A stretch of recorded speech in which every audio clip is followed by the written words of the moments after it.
Moi, je m'appelle Madame Baye Adama Mbaye. Je représente le programme national de lutte contre le tabac. Et en tant que point focal de l'enquête GATS 2023, nous sommes là pour vous éclairer d'une part, pour que vous puissiez être capable d'éclairer l'opinion publique nationale et internationale sur la véracité et vraiment l'importance de cette enquête GATS qui a été menée par l'Agence nationale de la statistique et de la démographie, appelée ANSD, et qui est une enquête nationale, mais une enquête mondiale de surveillance du tabagisme. Vous le savez mieux que moi que le tabac tue des milliers de personnes dans le monde. 1,5 milliard dans le monde, 8 millions en Afrique et dans les pays en développement, dont les 800 000 sont décédés à la suite du tabagisme secondaire.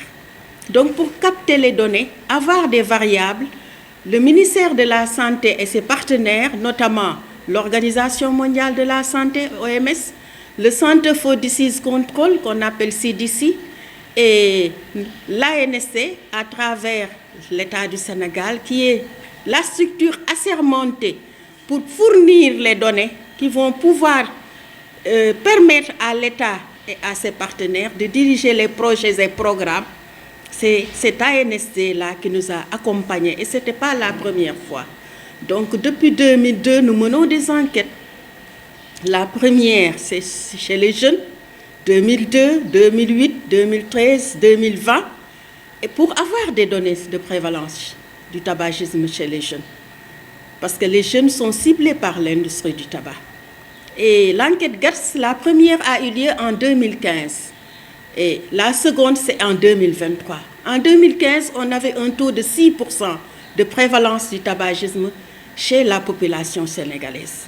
Et l'ANSD fait des enquêtes au niveau des districts de recensement, les mêmes districts utilisés lors du recensement général de la population et de l'habitat. Et les cibles concernent les adultes de 15 ans à 65 ans et plus.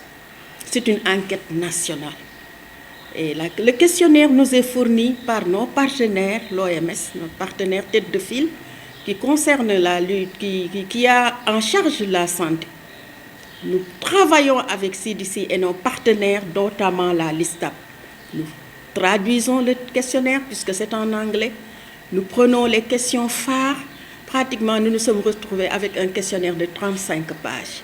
Donc la LISTAB a été au cœur de la mise en œuvre de l'enquête, au cœur de la collecte, d'analyse des données avec leur participation dans un comité technique qui a été mis en place. Nous avons partagé les données avec CDC, OMS en ligne, en atelier pendant 5 jours. À la suite de ce partage, les données qui ont été très faibles ont été, supprimées, et les données que nous avons jugées utiles, importantes pour pouvoir orienter les politiques futures dans le cadre de la lutte contre le tabac, ont été retenues. Et dire que le tabac est un facteur de risque de plusieurs maladies. C'est la raison pour laquelle donc, il occupe une place centrale dans la promotion de la santé, avec l'atteinte de l'ODD 3 que vous connaissez, qui est la promotion de la santé et du bien-être de la population. Si on échoue à travers cette lutte, ça veut dire que les cancers, les MNT et d'autres pathologies risquent de ne pas être, anéantis par l'État du Sénégal. Donc leur lutte ne va pas atteindre les objectifs atteints.